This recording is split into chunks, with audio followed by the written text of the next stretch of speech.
दुनिया की तमाम छोटी और बड़ी खबरों के लिए हमारे चैनल को सब्सक्राइब करना न भूलें और बेल का बटन जरूर दबाएं।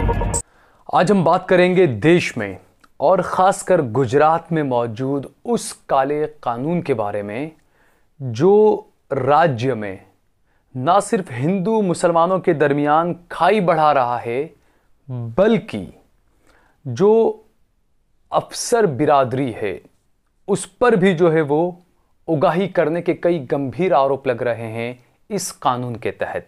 इस कानून का नाम है अशांत धारा। इसे डिस्टर्ब्ड एरिया एक्ट भी कहा जाता है। इस कानून को वैसे तो कहा जाता है कि कांग्रेस के टाइम में लाया गया था, लेकिन जो मौजूदा सरकार है, खासकर जो भाजपा है, वो इसका गलत तरीके से इस्तेमाल करती आई है। इसे लेकर हमेशा से सवाल उठते रहते हैं। इस कानून के तहत राज्य में हिंदू मुस्लिम एक दूसरे को ना अपना मकान बेच सकते हैं, ना ही उनसे मकान खरीद सकते हैं। ये इस कानून का प्रावधान है। अगर आपको किसी हिंदू का मकान खरीदना है या बेचना है किसी को, यानी अगर हिंदू मुस्लिम को एक दूसरे से अगर मकान बेचना या खरीदना है तो उसे कलेक्टर की परमिशन लेनी होती है। एक बड़ी कमेटी बैठती है और वो कमेटी तय करती है कि आप अपना मकान बेच सकते हैं या नहीं। जी हाँ, ये कानून भारत में है। जी हाँ, ये हमारा लोकतंत्र है और यहीं पर यह कानून है गुजरात में। पिछले कुछ साल पहले अहमदाबाद के पालड़ी इलाके में वर्षा फ्लैट था। इसी कानून के तहत वर्षा फ्लैट की खबर को खूब सुर्खियां बनाया गया, उस पर कार्रवाई की गई, उस मुद्दे को खूब उछाला गया, क्योंकि जो वर्षा फ्लैट है और जो पालड़ी जो इलाका है वहां पर यह जुड़ा हुआ जो मामला था ये अल्पसंख्यकों से जुड़ा हुआ था। इसीलिए इसे खूब मुद्दा बनाया गया। लेकिन अब जो मौजूदा मामला जो सामने आया है वो अहमदाबाद के वेजलपुर इलाके में बने सानिध्य हारमोनी से जुड़ा हुआ एक मामला है। इस मामले को लेकर जो सामाजिक कार्यकर्ता है दानिश कुरैशी, उन्होंने हाईकोर्ट का दरवाजा खटखटाया है। दानिश कुरैशी का आरोप है कि जो सानिध्य हारमोनी जो फ्लैट्स बनाए गए हैं, इस स्कीम को बनाने के लिए अशांत धारा एक्ट का उल्लंघन किया गया है। यह आरोप है दानिश कुरैशी का। इस मामले को लेकर हाईकोर्ट का दरवाजा उन्होंने खटखटाया है। सबसे पहले सुनते हैं कि दानिश कुरैशी ने क्या कुछ कहा है इस पूरे मामले पर। दानिश भाई, पहले जिस तरीके से आपने अशांत धारा जो है उसके खिलाफ आपने अर्जी दी कि ऐसा कानून नहीं होना चाहिए, लेकिन अब जो है वो आपने दोबारा एक अर्जी दी है कि इसका सही से इम्प्लीमेंटेशन होना चाहिए। आखिर क्या है ये पूरा मामला? देखिए, ये जो पूरा मामला है तो आपके सवाल में मैं बता दूं कि ये मीडिया की उपज है। हमने जो पहले कहा है कि ये कानून जो है ये गैर संवैधानिक है, एंटी कॉन्स्टिट्यूशनल है और ये सिटीजन्स की इक्वालिटी पर मतलब अटैक है। हम आज भी उस पर खड़े हैं और रहेंगे। ये जो पूरा मामला जो 2 दिन पहले के सामने आया है, उस पूरे मामले में अगर आप देखेंगे तो हमने कहीं भी कानून लागू करने की बात नहीं कही है। हमने जो ईमानदारी के साथ प्रोसेस होना चाहिए उस प्रोसेस के डिमांड की मांग की है। आप याद रखिएगा कि कोई भी कानून जब किसी भी राज्य में लागू होता है या नाफिज होता है तो उस कानून की लागूयत जो है हर शहरी पे लाजिम है।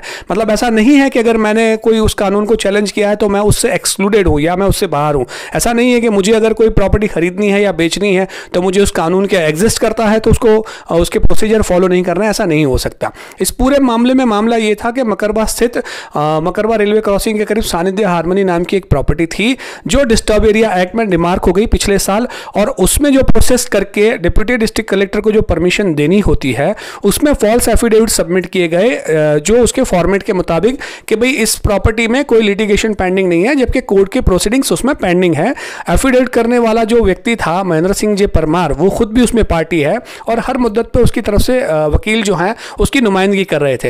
ये सारा मामला हमने डिप्टी कलेक्टर जो हैं उनके ध्यान पर दिलाया था। बावजूद इसके उन्होंने उस पर ध्यान नहीं दिया और हमने जो एप्लीकेशन दी थी उसको डिस्कार्ड करके उनकी जो परमिशन थी डिस्टर्ब एरिया के मातहत अशांत की जो परमिशन थी उसको ग्रांट की। उस ऑर्डर को लेके हम सीधा सीधा गए हैं। इसमें लागू कानून करना या नहीं करना मामला नहीं है। मामला यह है कि जो उसके प्रोसीडिंग्स है उसमें किस तरीके के लूप होल्स का कहीं ना कहीं गैर इस्तेमाल हो रहा है, जो हम पहले भी डिमांड कर चुके हैं कि इस तरीके के कानून से फायदा कुछ नहीं होने वाला है, अवाम का नुकसान है। ये पूरा मामला है जी। लेकिन इसमें जो है वो वर्षा के मामले में अलग बिल्कुल उनका वो था और इस मामले में पूरा अलग था। एक ही कानून एक ही है, लेकिन दोनों तरफ उसका अमल जो अलग तरह से किया जा रहा है, ऐसा कुछ है इसमें? देखिए, सबसे बड़ी बात ही यही है कि मैंने तो खुद ये बात कही थी मेन स्ट्रीम रीजनल हमारी जो यहाँ की मीडिया है उसके सामने, कि ये वही डिप्टी कलेक्टर साहब हैं जिन्होंने वर्षा के मामले में बहुत उत्सुकता दिखाई थी और इतना हद तक चले गए थे कि उसमें क्रिमिनल ऑफेंस भी रजिस्टर हुए थे। और यही डिप्टी कलेक्टर साहब हैं जो मकरबा में हमारी एप्लीकेशन के बावजूद भी उस एप्लीकेशन को डिसग्रांट करते हैं और फॉल्स एफिडेविट या डॉग फोर्जरी जिसको हम कहेंगे, जिसमें डॉक्यूमेंट्स की फोर्जरी हो रही है, ऐसे मामलों में उस पर ध्यान देने के बजाय उसको ग्रांट कर रहे हैं। तो ये जो दोहरे मापदंड है, कहीं ना कहीं ये जो है ये एक कम्युनिटी को डिस्क्रिमिनेशन करने का कहीं पूरा षड्यंत्र नजर आ रहा है। यानी कि आरोप है कि अमी एंटरप्राइज एडमिनिस्ट्रेशन और उसके पार्टनर महेंद्र सिंह परमार ने अशांत धारा एक्ट के तहत मंजूरी लेने के लिए जो अहमदाबाद शहर पश्चिम के जो डिप्टी कलेक्टर हैं उनके पास जो दस्तावेज जो जमा किए गए वो फर्जी दस्तावेज थे, ये आरोप लगाया है दानिश कुरैशी ने। जी हाँ, वो झूठे, गलत और फर्जी दस्तावेज थे और उसकी बुनियाद पर जो है वो डिप्टी कलेक्टर जो हैं उन्होंने अशांत धारा एक्ट को साइड में रखकर वहां पर बिल्डर को परमिशन दे दी। हालांकि ये कहा जा रहा है दानिश कुरैशी की तरफ से, दानिश कुरैशी ने कहा है कि उन्होंने खुद कलेक्टर को इस बात की शिकायत दी और सारे जो दस्तावेज उससे जुड़े हुए थे वो सारे कलेक्टर को दिखाए कि इस ज़मीन के मामले में ये केस चल रहे हैं, ये मामले चल रहे हैं। और ऐसे में जो बिल्डर हैं और जिन लोगों ने वहाँ पर फ्लैट बनाए हैं उन्होंने जो है वो गलत एफिडेविट दिया है। इस वजह से ये जो पूरी जो परमिशन उन्हें जो मिली है, जो मंजूरी मिली है, उसे जो है वो रद्द किया जाना चाहिए। लेकिन उसके बावजूद डिप्टी कलेक्टर ने दानिश कुरैशी की अर्जी पर ध्यान नहीं दिया, उनकी अर्जी को खारिज कर दिया और ये जो ज़मीन पर जो फ्लैट बनाए गए उसकी परमिशन जो है वो मंजूरी जो है वो उस बिल्डर लॉबी को दे दी गई। यानी जिस अधिकारी ने वर्षा फ्लैट के खिलाफ कार्रवाई की, उसी अधिकारी ने ये जो वेजलपुर का जो है सानिध्य हार्मोनी, इस मामले में अशांत धारा एक्ट की जबरदस्त धज्जियां उड़ा दी। बहरहाल इस मामले में जो है वो दानिश कुरैशी के वकील KR कोष्टी ने हाईकोर्ट में अपना पक्ष रखते हुए डिप्टी कलेक्टर पश्चिम पर कई गंभीर आरोप लगाए और उसके बाद हाईकोर्ट ने जो है वो अब राज्य सरकार को फटकार लगाई है, राज्य सरकार को नोटिस जारी कर इस पूरे मामले में जवाब मांगा है। तो ये जो पूरा मामला है अशांत धारा एक्ट, इस पर किस तरीके से खेल हो रहा है। एक तरफ दिखाया जाता है कि यह कानून जो हिंदू बस्तियां हैं उन्हें बचाने के लिए है। ये कहा जाता है कि जो डर दिखाया जाता है कि हिंदू इलाकों से माफ़ कीजिएगा मुस्लिम इलाकों से जो है वो हिंदुओं को निकाल न दिया जाए, ज़बरदस्ती उनके मकान न खरीद लिए जाए, इसलिए जो है वो अशांत धारा एक्ट जो है वो ये लाया गया है। लेकिन इन चीज़ों के लिए पहले से जो है वो कानून मौजूद है, हमारे संविधान में कई धाराएं इससे जुड़ी हुई है कि ऐसे किसी कानून की ज़रूरत नहीं है, क्योंकि जब कोई धोखाधड़ी से अगर मकान ख़रीदता है, ज़ोर ज़बरदस्ती से ख़रीदता है, तो उसके लिए पहले से कानून मौजूद है। तो ऐसे में यहाँ पर अशांत धारा की क्या ज़रूरत है। लेकिन ज़रूरत इसलिए है क्योंकि जो बीजेपी का जो एजेंडा है, हिंदू मुसलमानों के दरमियान जो खाई बनाने का, गहरी खाई बनाने का जो एजेंडा है, वही जो है वो अशांत धारा काम कर रही है। हालांकि भाजपा इसमें यह कहती है कि ये कांग्रेस के वक्त में लाया हुआ कानून था।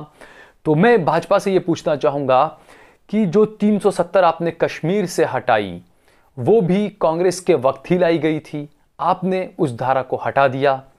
बिल्कुल कश्मीर का मामला अलग है, लेकिन भाजपा ने जो दिखाया, भाजपा ने जो कहा कि कश्मीर में अब हिंदू भी मकान खरीद सकते हैं, इस वजह से 370 को हटा दिया गया।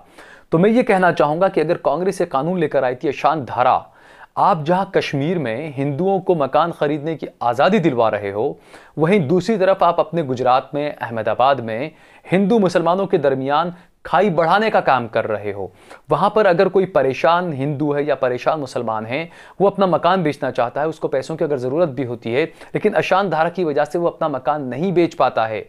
तो यह कानून जो है वो लोगों को समझना चाहिए। और जिस तरीके से गुजरात हाईकोर्ट में यह मामला पहुंचा है, यकीनन अब एक उम्मीद जागी है कि कहीं ना कहीं एक बहस जो है वो इस कानून पर हो सकती है और लोगों को जो है वो इस बात को समझना चाहिए कि हमारा जो लोकतंत्र है वो कितना मजबूत है। ऐसे में इस मजबूत लोकतंत्र में ऐसे किसी कानून को कोई जगह नहीं मिलनी चाहिए। अगर आपको हमारा ये वीडियो पसंद आया हो तो इस पर कमेंट करिए, इसे लाइक करिए और इसे ज़्यादा से ज़्यादा शेयर करिए। अगर आपने हमारा चैनल सब्सक्राइब ना किया हो तो हमारे चैनल को ज़रूर सब्सक्राइब करिए और घंटी का बटन ज़रूर दबाइए। आप देख रहे हैं देश लाइव, देश की आवाज़।